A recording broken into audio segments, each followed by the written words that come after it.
Ito na siguro ang pinakamapangahas na ginawa ng binatang ito.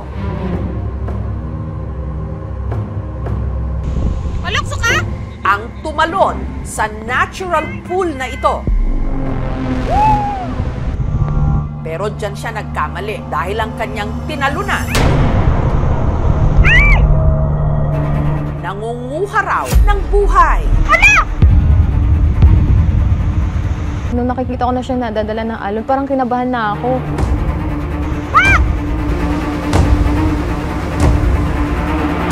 Malakas na yung alon eh. Ang binata parang winasiwas lang ng alon.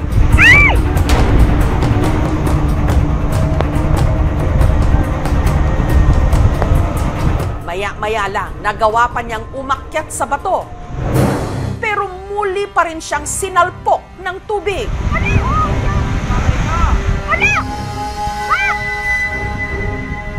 Tinangay siya ng alon.